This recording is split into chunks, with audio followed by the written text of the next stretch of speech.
Welcome to Wedding Film 101. My name is Bobby, and in this video we're going over everything you need to know about white balance and how to use it in wedding filmmaking.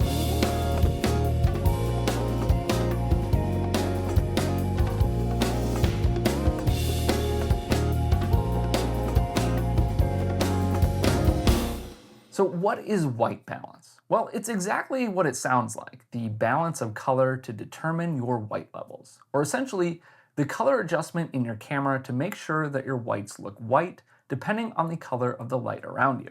And this white balance setting works on a scale of Kelvin temperature. On one side of that scale, you have a low Kelvin temperature setting of say 2 to 3000, which is going to be for warmer lights such as sunset and tungsten or warmer light bulbs.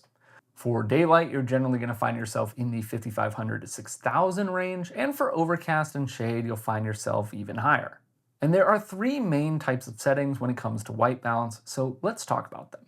The first is auto white balance, which is a completely automatic setting. This will read the color temperature of the room around you, and the camera will decide what the appropriate white balance setting is. The benefits of this is that it's very hands-off, but your downside is that you're leaving it up to the interpretation of the camera, and certain camera brands might adjust color temperatures while recording as the lighting shifts, which can be pretty annoying to deal with.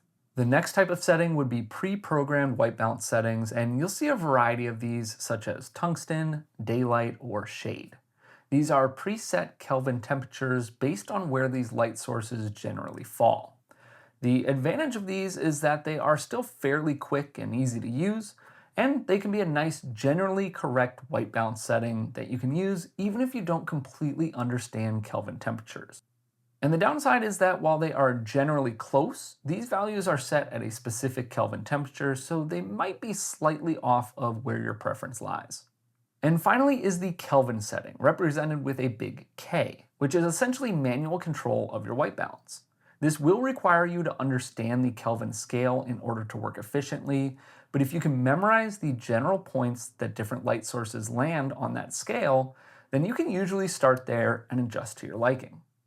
A good starting point for tungsten light is 3200 Kelvin, a good starting point for daylight is 5700 Kelvin, and a good starting point I usually use for an overcast day or shade would be 6800 Kelvin. But of course, all of this also depends on your preferences as a filmmaker, so you can dial it in from there.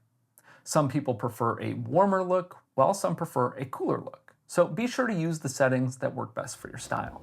Thanks so much for watching. Let me know if you have any questions about white balance down below in the comments, and I'll see you in the next video.